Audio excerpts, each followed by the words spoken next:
Have something to write, আমার কিছু লেখার আছে। I have something to read, আমার কিছু পড়া আছে। I have something to eat, আমার কিছু খাওয়ার আছে।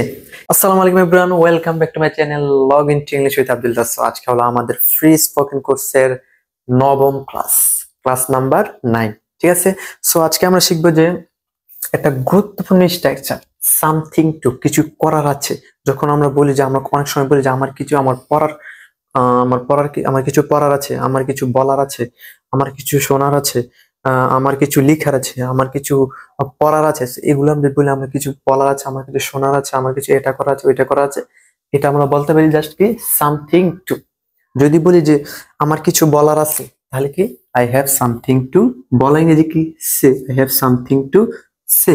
যদি বলি যে আমার কিছু লিখার আছে, তাহলে I have something to write. যদি বলি যে আমার কিছু পড়ার আছে, তাহলে পড়া ভার্ব কি রিড, তাহলে I have something to read.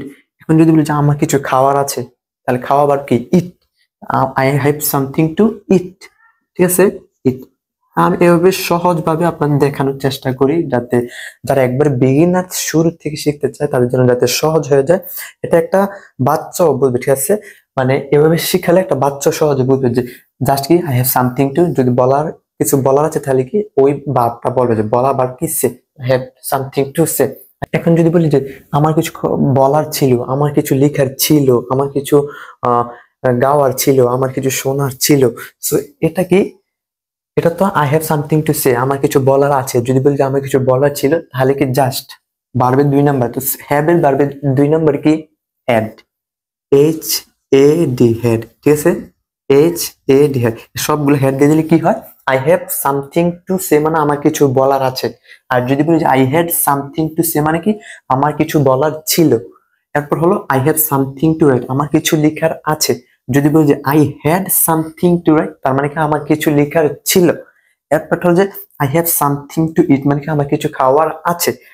আর যদি এখানে হ্যাড দেই, তাহলে কি I had something to eat, আমার কিছু খাওয়ার ছিল। ঠিক আছে, সো এভাবে চেঞ্জ করে আপনি প্র্যাকটিস করুন, বিভিন্নভাবে চেঞ্জ করে প্র্যাকটিস করুন। ভার্ব 1 ভার্ব 2 এভাবে ফিউচার দিয়ে প্র্যাকটিস করুন। ঠিক আছে, এখন যদি বলি যে আমার কিছু বলার থাকবে, আমার কিছু খাওয়ার থাকবে, অবশ্যই আমার কিছু খাওয়ার থাকবে, আমার কিছু বলা থাকবে, আমার কিছু শোনার থাকবে, আমার কিছু লেখার থাকবে, তাহলে কি আছে। আমার কিছু বলা আছে, তাহলে হ্যাভ। যদি বলা ছিল, তাহলে কি হ্যাড। যদি বলা থাকবে, তাহলে কি উইল, ঠিক আছে, এ উইল, এ মাঝখানে উইল দিলে কি I will have something to সে, মানে কি আমার কিছু বলার থাকবে। আই এখানে উইল দিলে I will have something to, আমার কিছু লেখা থাকবে। আই উইল, এখানে যে উইল দিয়ে I will have something to, আমার কিছু পড়ার থাকবে। আই উইল, এখানে উইল দিলে I will have something to eat, আমার কিছু খাওয়ার থাকবে। এর মাঝে কি উইল দিতে হবে, হ্যাভটা থাকবে। ঠিক আছে, হ্যাভটা থাকবে, I will have something to say. এখন আবার প্রথম থেকে বলি আমি, যদি বলি আই হ্যাভ সামথিং টু সে মানে আমার কিছু বলার আছে। আর যদি বলি যে আই হ্যাড সামথিং টু সে মানে কি আমার কিছু বলার ছিল। আর যদি বলি যে মাঝখানে উইল দিই, I will have something to সে মানে কি আমার কিছু বলার থাকবে। সো এইভাবে আপনি প্র্যাকটিস করবেন। আর যদি এটা হলো আই হ্যাভ সামথিং টু সে, আমার কিছু বলা আছে। যদি বলি তার কিছু বলার আছে, তাদের কিছু বলা আছে, তোমার কিছু বলা আছে, তাহলে কি তোমার কিছু বলার আছে, তাহলে কি জাস্ট আই বাদ দিয়ে কি দিবা you have something to say, তোমার কিছু বলার আছে। এখন এটা কি I have something to write, আমার কিছু লেখার আছে। যদি বলি যে তোমার কিছু লেখার আছে, তাহলে কি আই বাদ ইউ। ঠিক আছে, এখন ইউ না আইও না। এখন যদি বলি যে তাদের কিছু পড়ার আছে, তাদের কিছু খাওয়ার আছে, তাহলে কি তারা দে। ঠিক আছে, THEY দে, আই বাদ। ঠিক আছে, এভাবে প্র্যাকটিস করবেন।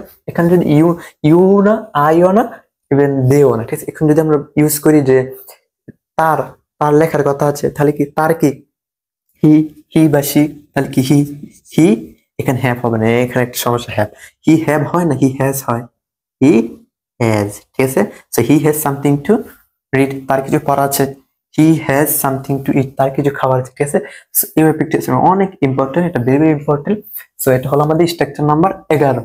সবগুলো সিরিয়ালে নোট করবেন। যদি নোট না করার পরে আপনার এগুলো মনে থাকবে না, একটা খাতা নিয়ে এক থেকে, আমি যে প্রথম ক্লাসটা করাইছি, ঠিক আছে, প্রথম স্পোকেন ক্লাসটা, ওইটা 3টা রুল দেওয়া আছে, 1 2 3 4 5, সবগুলা নোট করবেন উদাহরণ সহ। আর আপনি নিজ থেকে প্রতিদিন 10টা 20টা যতটা পারেন, যত বেশি বানাবেন, যত বেশি প্র্যাকটিস করবেন, তত বেশি পারবেন। ঠিক আছে, বেশি বেশি প্র্যাকটিস করবেন, বেশি বেশি লিখবেন।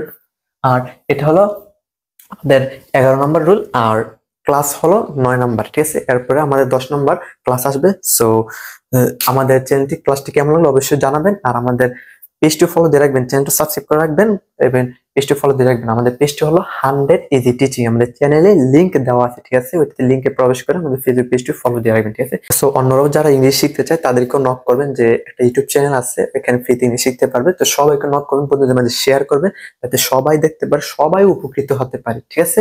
সো আজকের মতো এতটুকুই, দেখা হবে পরবর্তী ক্লাসে। সো ওকে, আল্লাহ হাফেজ, আসসালামু আলাইকুম।